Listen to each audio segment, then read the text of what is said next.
So, this is Jenny. Let's see what she has to say. I'm 33 in a matter of months. And people say to me, "Oh, how come you're still single then? What's wrong with you?" The reason people ask why you are single at almost 33 years old is because as a woman, it is supposed to be relatively easy to lock a man down, especially in your early 20s, or if you really must, your late 20s. Women used to be married by the time they were 21. This was less than 100 years ago and it was extremely common. Furthermore, let's address the black guy in the country club. She is obviously an attractive enough woman. Even at age 32, she could still garner the attention of men.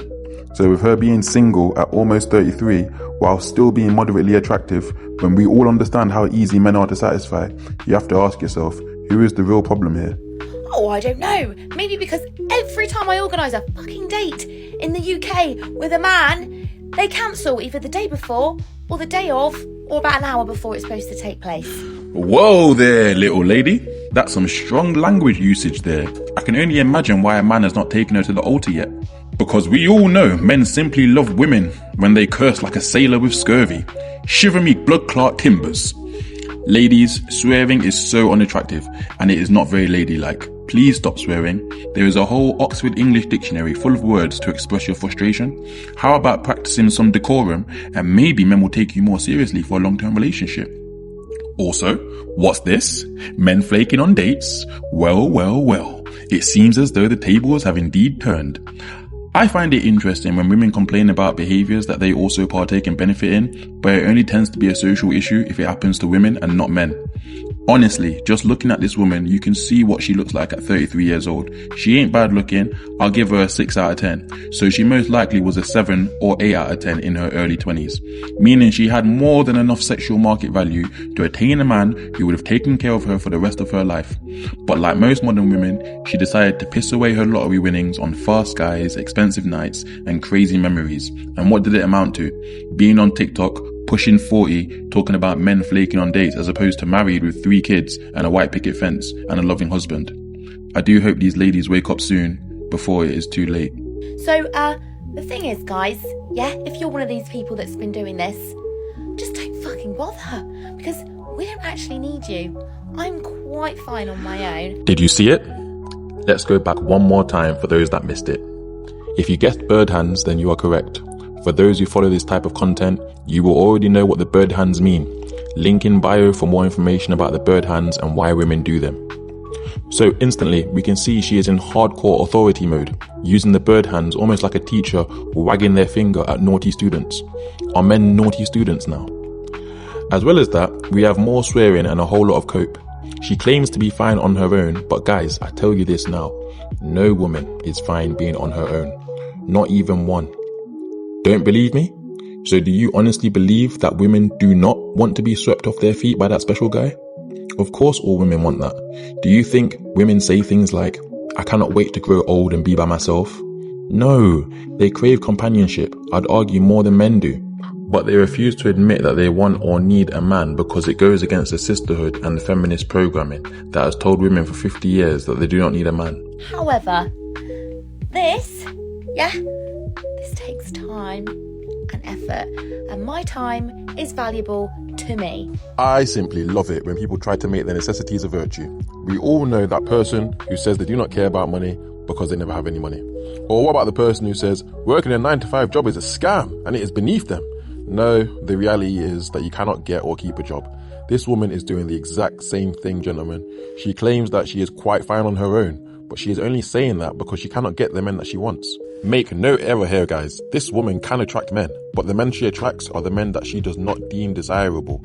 Or she will attract the men she wants, but because she is almost 35 and single, most of these men will not take her seriously for a long-term relationship. So how does she choose to fight back against these 2 options that she is left with? These 2 options that she allowed her life to come to? Well, it's simple. She will create an imaginary 3rd option to avoid accountability for her poor previous dating habits. And she will just say she doesn't want any man and she is fine by herself. This is her making her necessity a virtue. Do not be fooled. She definitely wants a man, but because she can't get one, she wants to tell you she doesn't want a man at all. Women do this in dating a lot to cope with the fact that they wasted the best years of their life being hoes and not prioritizing a family or marriage. like they should do. And women know this, guys. Women know what men want from them, but they just choose to fight against it. And now that the shoe is on the other foot, now that it's the men's turn to have fun, she'll turn around and say she doesn't want a man. It would be the same as when you were 18. You guys remember? At age 18, guys cannot get laid on a regular and consistent basis. So what guys will do is say stuff like, I'm not focusing on girls right now, or girls are a distraction for me, or talking to women isn't going to help me progress. This is all virtue signaling language. This man is trying to convince you that he doesn't want women because he knows he cannot get women. This woman is doing the exact same thing. She knows she is getting older. She knows there are younger and more suitable women out there. She understands that the competition is fierce. So to save face, she says she does not need a man. She disqualifies herself from the race before she officially loses. But she's up here on TikTok crying about men, and she's almost 40. So she's already lost in my eyes, I'm trying to tell you. It's almost like you quitting your job before they fire you, just so that you can say you left on your own accord. Nice try, honey. You were released because you were not up to the standard, and that's why these men keep flaking on dates with you. But let's just slow down for a minute and think about this for a second. How insufferable must this woman be for a man to have to flake on a date with her? That's crazy.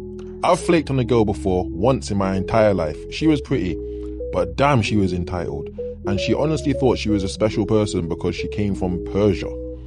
Baby girl, it's called Iran now. Stop living in the past. Anyway, getting back to Jenni, she then goes on to mention the amount of time she takes to get ready for a date. That's cute. I would honestly love to see the roster of men that she left on red and flaked on between the ages of 18 to 28. It really does grind my gears when women complain about the treatment they get from men, because it is the same treatment they give to men when the woman tends to be in her younger and more prime years. Women stay wasting men's time with date flakes, yet when the shoe is on the other foot, the bird hands come out, and all of these men must take a scolding.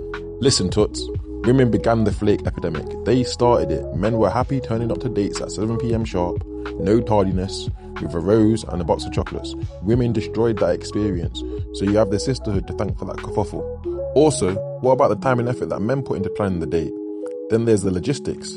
You gotta get condoms, gotta make sure the universal credit check came in, gotta find babysitters, you gotta hide your current side piece, you gotta send your wife away. Okay, so piss off. If you're trying to organise a date and you have no intention of actually going on it, please stop bothering me.